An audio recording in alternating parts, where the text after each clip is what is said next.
Olá, vamos dar continuidade então ao podcast Sobed. Meu nome é Fábio Segal, eu sou de Porto Alegre e venho atuando há muitos anos na Sobed e atualmente trabalho na comissão científica da Sobed. E tenho a honra de ter hoje como convidado um grande amigo, uma pessoa que eu acompanho a trajetória há muito tempo e que nós, todos sobedianos, tivemos a oportunidade de tê-los como nosso líder, nosso presidente na gestão 2022. Dr. Ricardo Anuardibe, é uma honra tê-lo aqui hoje e eu gostaria então de ouvir a sua história. Como vai, Fábio? Também tenho uma honra e uma satisfação muito grande de poder conversar com você, da forma como estamos conversando, até para poder levar algumas informações nossas de todo esse trabalho de longos anos que a gente vem fazendo dentro da nossa sociedade. Conhecendo a tua história, eu sei que tu vem da trajetória de um grande empresário para um gestor de uma grande sociedade. Como é que foi esse sonho? Como é que ele se concretizou? Então, eu, antes de chegar à Sobed, eu tinha duas atividades.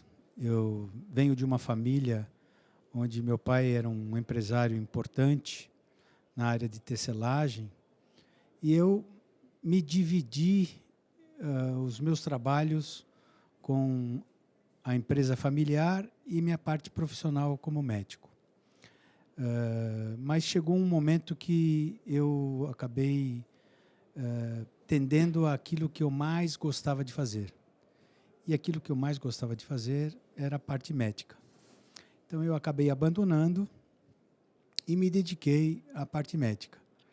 Nesse período, eu acabei conhecendo uma pessoa bastante importante para mim dentro da sociedade, que foi o nosso ex-presidente Arthur Parada, que me aproximou para dentro da Sobed. Eu comecei a trabalhar com ele no Hospital 9 de Julho e comecei a ter as atividades da Sobed através do Arthur. Então, aí é que as coisas me aproximaram para dentro da Sobed. Foi um lugar que eu entrei e eu vi uma paixão daquilo que nós fazíamos como médicos.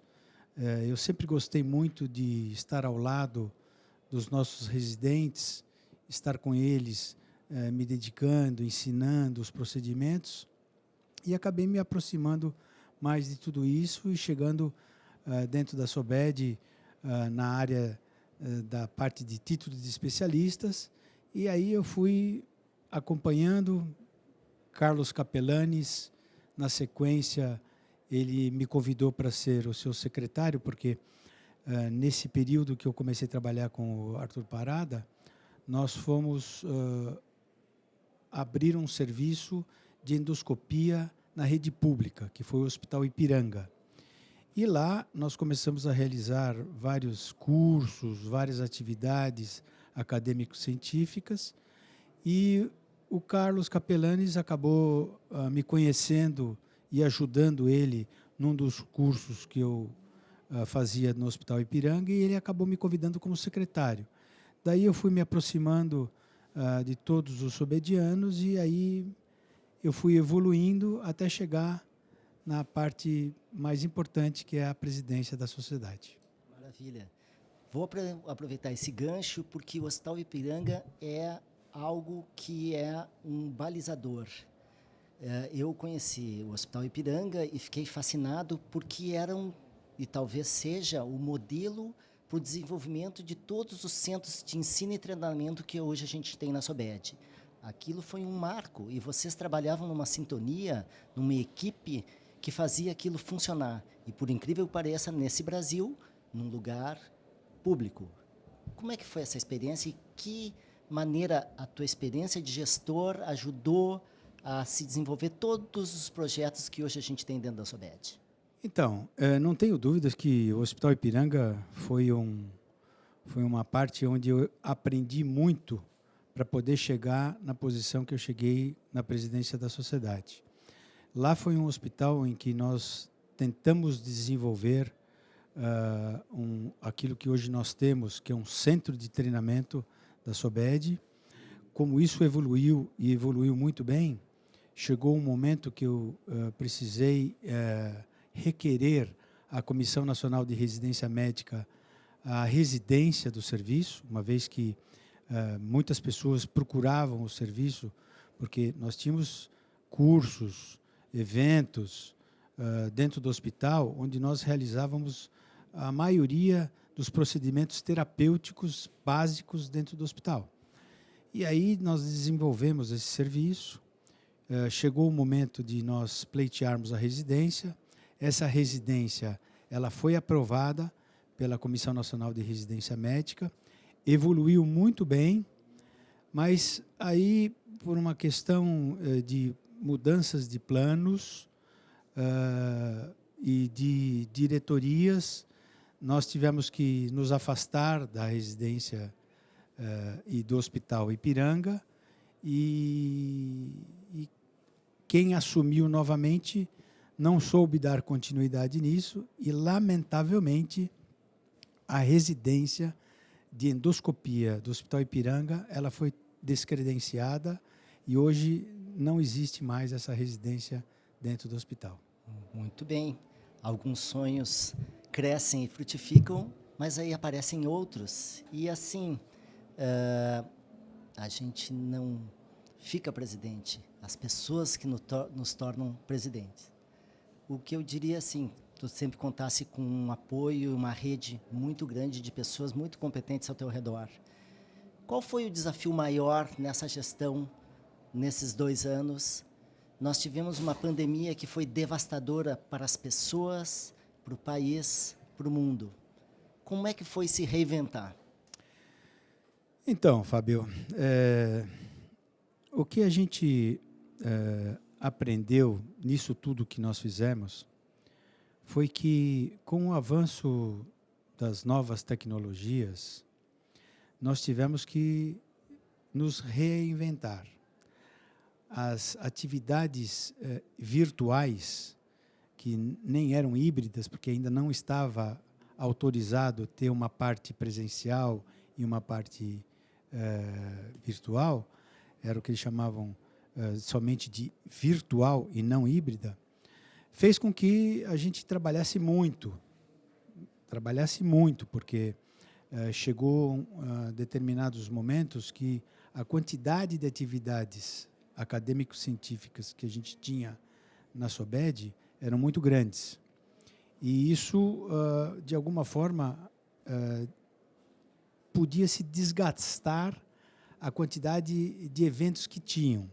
Tanto é que nós sentamos com o meu atual presidente da Comissão Científica, o professor Eduardo Moura, para reavaliarmos essas atividades.